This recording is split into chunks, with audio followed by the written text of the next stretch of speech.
Hello दोस्तों, Shri कृष्णदासी Shivanya channel में आपका स्वागत है। आज की वीडियो है कामदा एकादशी की। इसके बारे में मैं आपको संपूर्ण जानकारी देने जा रही हूँ। तो चलिए वीडियो शुरू करते हैं।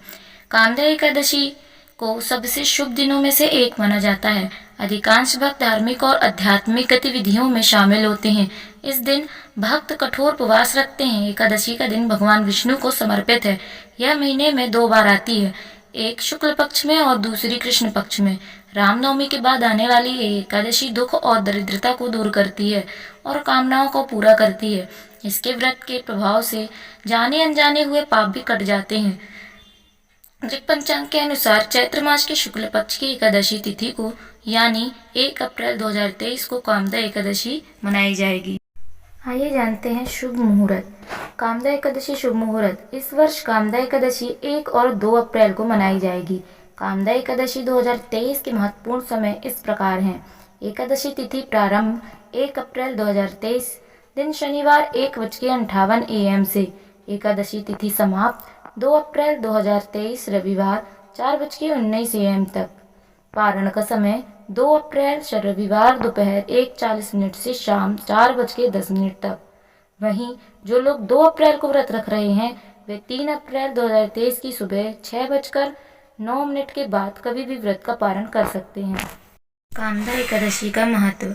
कामदा शब्द इच्छाओं की पूर्ति का प्रतीक है और इस प्रकार कामदा एकादशी को एक आध्यात्मिक अनुष्ठान माना जाता है जो सभी सांसारिक इच्छाओं को पूरा करता है। कामदा एकादशी के महत्व का उल्लेख कई हिंदू शास्त्रों और पुराणों जैसे वराह पुराण में किया गया है। इसके अलावा महाभारत के दौरान श्री कृष्ण ने राजा युधिष्ठिर को कामदा एकादशी के महत्व और उनके लाभों के बारे में बताया था।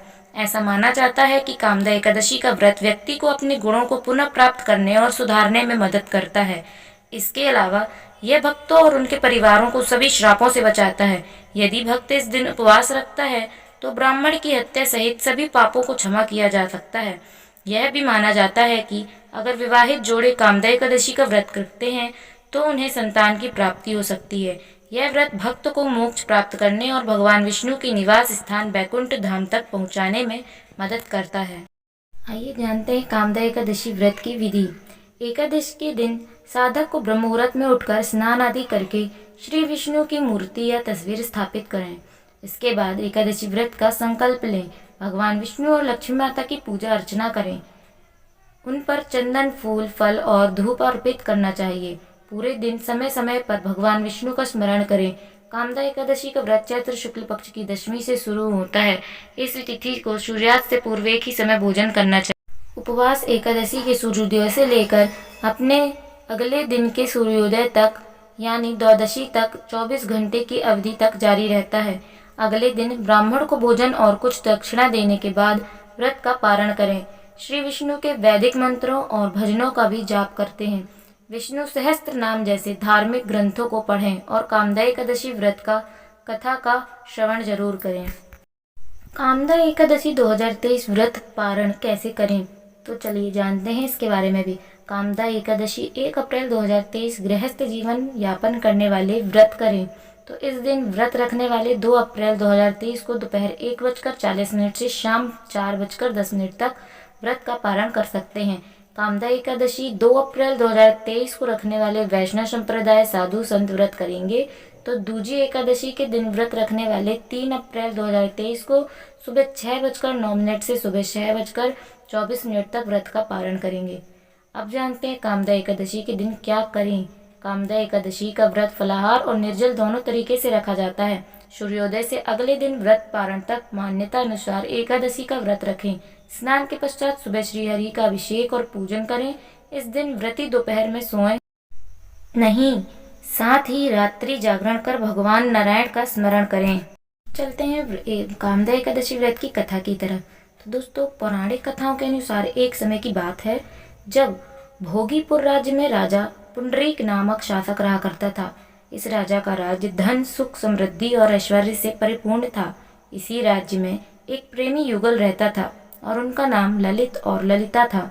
इस युगल में बेहद प्रेम था। एक बार राजा पुंडरीक की सभा लगी थी जिसमें ललित भी आया था और कलाकारों के साथ संगीत कार्यक्रम का हिस्सा था। परंतु ललिता को देखते ही ललित का सुर गड़बड़ा गया। इसका राजा पुंडरीक को भी ज्ञान हो गया।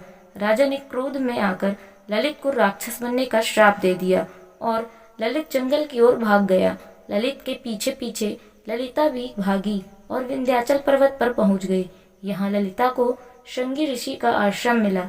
ऋषि ने ललिता को कामदा एकादशी का व्रत रखने की सलाह दी। कामदा एकादशी पर व्रत रखने के बाद ललिता को पुण्य फल अर्जित हुआ और इसी से ललित को राक्षस योनि से निकलवाने में कामयाब हुई। कथा के अनुसार इसके बाद से प्रतिवर्ष ललिता पूरी श्रद्धा भाव से कामदा एकादशी का व्रत रखने लगी।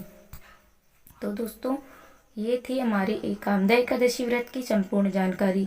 आपको कैसी लगी कमेंट करके ज़रूर बताएं। हमारे चैनल को सब्सक्राइब करना ना भूलें। सनातन धर्म से जुड़े रहने के लिए चैनल पर बने रहें। Thank you.